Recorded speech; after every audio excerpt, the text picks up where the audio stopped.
we're back at it again. Okay, so we didn't have Whip It Out Wednesday this Wednesday, but I'm going to cover what we should have covered on Whip It Out Wednesday. Why would we do that? Maybe because you're in the Solomon Project. Oh, the Solomon Project. Yeah, where it's not how much you make, it's how much you keep that counts. I'm your host, Richard Burns, and we're going to go over a few things. A lot has gone on in the world of the stock market, business, investing. A lot has gone on. I'm not going to go into every detail, but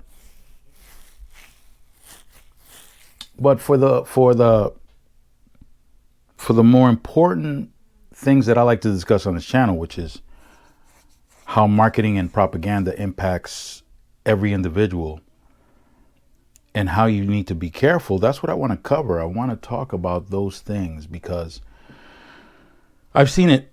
It's happened to me, and I've seen it to so many other people. Once you get involved in the world of investing, depending on how involved you want to be, you can fall prey to a lot of nonsense that's out there. And there is so much nonsense. There's tons of nonsense. But we're going to cover some of that nonsense right now. Just a little bit, though. Not a big amount. Not a big amount. Yes, there's going to be a point where you hear so much crazy stuff that you're going to think that it's not even worth investing in the stock market. But that's not true. You just have to hone your skills. You just have to have more control of your emotions if the case is that you're an emotional person and you're constantly getting caught up. But let's take a look at something. There's some important things I want you to see. If I can find it. What the fridge? Right. Here we go. Let's start with this.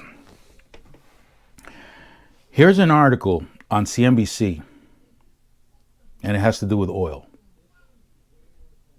Oh, and by the way, I'm glad you made it through another end of the world, because was it last weekend or the weekend before that?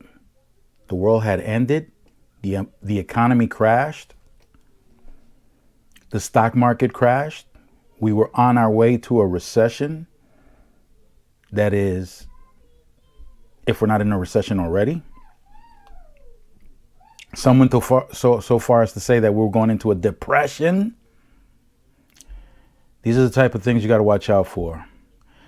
This is the type of stuff that comes out from people who want to either do a pump and dump or that have some kind of political agenda or some other agenda. Bottom line is they're trying to tap into everybody's emotions, scare the hell out of them, and make them do things that perhaps they shouldn't be doing. Here's an example. This one is more, I want to say, politically motivated than anything else. And this is when this was published, Wednesday, February 16, 2022. We're in 2024, so we're approaching the 3-year mark on this. So 2.5 years ago, approximately, this report came out. Oil could vault as high as $150 a barrel. Who's saying this? A veteran analyst is saying this. A veteran analyst is warning as undersupply meets surging demand. Let me repeat the date on that report. Wednesday, February 16, 2022. It's August 16, 2024. Let's take a look and see where the prices of oil have actually been. $150 a barrel they're expecting.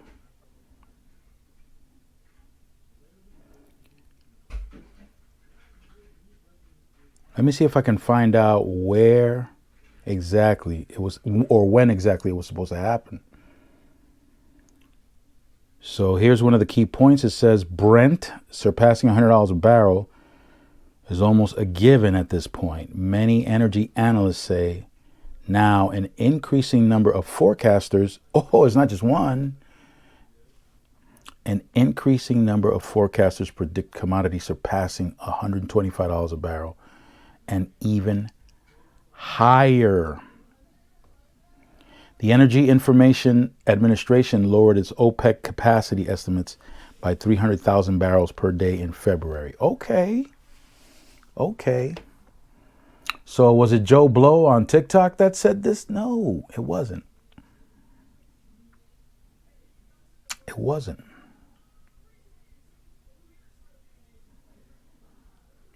Who said it? Let me see if I can find it again.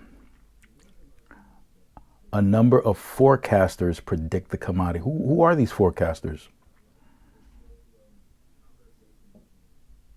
Who are these forecasters? Well, whoever these forecasters are, they're making mention of them on a credible financial program like CNBC. All right, let's have a look at the chart, okay? Let's stop with this. Let's take a quick peek at the charts and see exactly where. Okay. This is a 5-year chart. And they made this announcement in February of 2022. So if you look at the chart and you look at the years, where the year 2022 is probably the closest thing to February.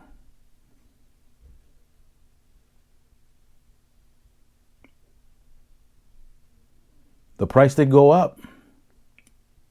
From February 2022, the price did go up. I'll tell you what, it got as high as $120 a barrel. But it didn't go beyond that. In fact, it started going down. Now on the top left corner of this snapshot, and let's see if there's a date on, well, the snapshot was, okay, this is August 12th through August 16, 2024 at 9:50 a.m. That's when I took this snapshot. And at the time, oil was at $77.09. So it has increased over the past 5 years. But from the time they said that oil was going to increase to 150, probably increase to 150, that prediction, I would say, has failed. So the professionals were wrong in their prediction. $77.09. What is that? That's around half of what they projected. Didn't make it to 150. And it's nowhere near 150 now. And keep in mind, they're still claiming out there that oil is supposed to shoot up. I don't know what they're shooting up, but the price ain't shooting up. So the price has been pretty much, if you look at the chart on the right end of the chart, it's been bouncing up and down between $70 and $80 for the past few. It looks like for the past year and a half or so, it's been bouncing up and down $70 to $80. Now, who's been benefiting from this the most? The U.S. government. The U.S. government has been pumping like crazy and selling like crazy. And the U.S. government has been benefiting from this selling of oil. And American oil companies are pretty happy with the results. So there's a lot of talk out there. There's a lot of nonsense. And that's all it is. You have no idea what's behind the reasoning that these people will choose with the credibility that they're supposed to have. Why would they go on these channels? Why would they print this stuff on reputable newspapers, financial newspapers? Why would they do that? Whatever the reason is, because I can't tell anybody what the reason is. It could be nefarious. It could border on market manipulation. It could border on that. But now I get a phone call. I get a phone call from AJ and CJ asking, what's up? Well, I'll tell you what's up. Just because somebody's dressed in a suit and tie and comes on CNBC, Bloomberg, you don't know what the reason is why they're opining the way they are. You have no idea.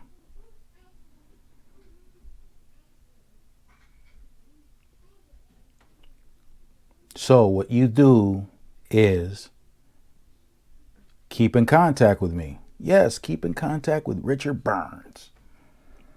Keep in contact with me because I'm going to explain what's happening and I'm going to remind you your investment is long term. And because your investment is long term,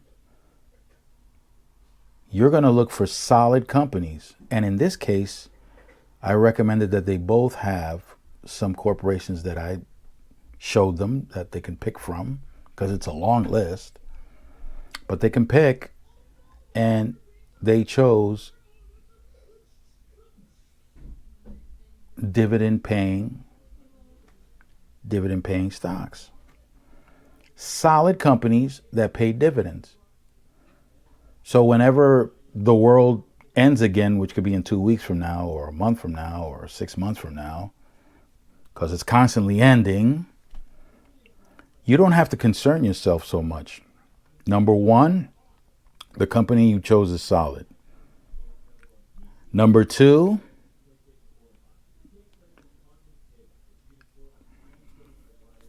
these things are always happening. So do you need to be concerned about that? Do you need to be emotionally invested, going crazy? Of course not.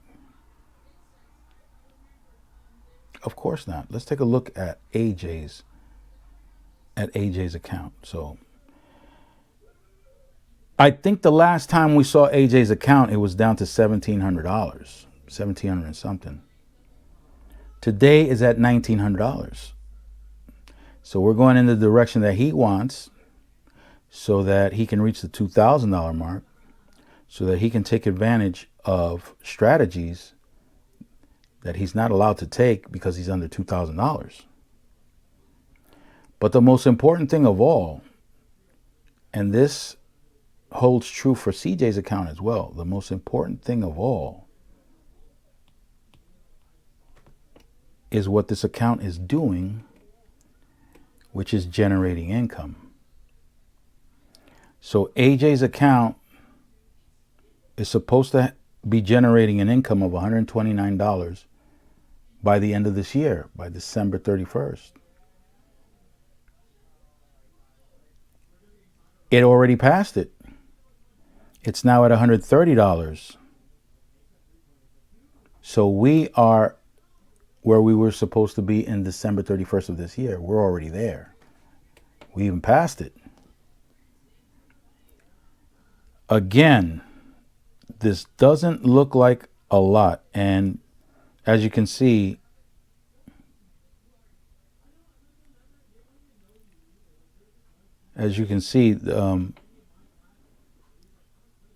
this $130 increase, or this $130 income, occurred earlier today, because if you look at the account value, it's below 1900, but it's short by what,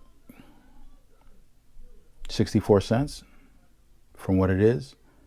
So by the end of the day, it reached and passed the 1900 mark. The income is not going to change until next week. But there you have it, folks. That's the most important thing. It's the most important thing for AJ's account, and it's the most important thing for CJ's account. Their accounts are going to fluctuate up and down. Some days it's going to be higher, some days it's going to be lower. Are they going to be worried about that? Absolutely not. I already told them, you're a long-term investor. You don't have to worry about those fluctuations. You don't have to worry about those announcements that the world's going to end, that the economy is going to crash, that there's going to be a market crash. You got solid companies, you ain't got to worry about it. Not only that, a third point is that they're diversified. So they have more than one company in their portfolio. Something can happen to one or two, whatever. They could be gone, wiped out, whatever. But you're still going to be in play. Why? Because you got others. You got others that are surviving whatever caused those two to fail.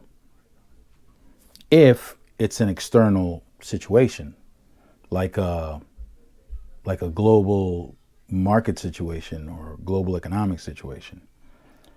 So, nothing to worry about. Bottom line is this.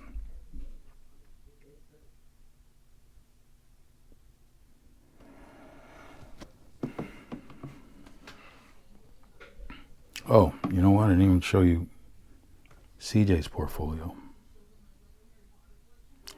Here's CJ's portfolio now. It's a little blurry. My apologies. I got to take pictures of the accounts because the brokers don't allow for you to take screenshots off of them. So I got to take pictures from another phone so that you can see. And that's the reason why it's a little blurry. But as you can see, CJ is creating a gap between his account and AJ's account. AJ's at 1900, CJ's now at 2300. And CJ has a stock buying power of $2,700 and an options buying power of $1,300. In other words, he can use that $2,700. He can either buy more shares with the $2,700, or he can use it to sell some stocks short. And as an options buying power, you already know he can use options and use up to $1,300 to set those option strategies up. Year to date, he's at $140. So, and since he opened the account, he's at $95. So he opened up the account before January, but he's been performing fairly well.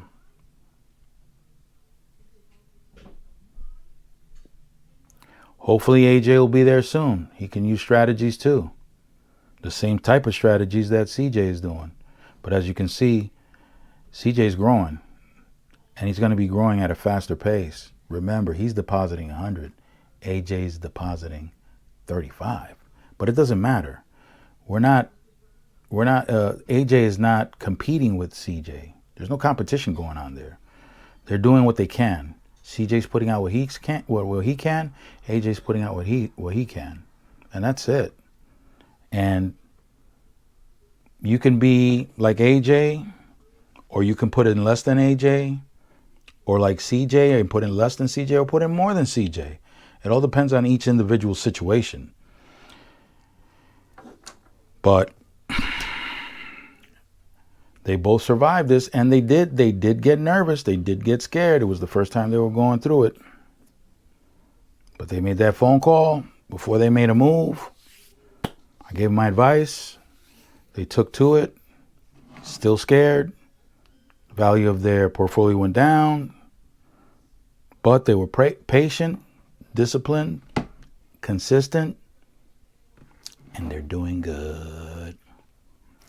So that's it for today, guys. This is your late Whip It Out Wednesday. I don't know if I'm going to keep doing it on Wednesday. I may just change it to Fridays. I just don't have a name for it. If you got a name, please suggest a name for Friday exposure to the accounts. And with that, you know who we're going to leave it to, right? If you've been here a while, you already know. Kitty's taking over now. Let's go, Kitty. Arabam Dacia, seviyorum çift kalem maça. Göremedik kimseden fayda. İşler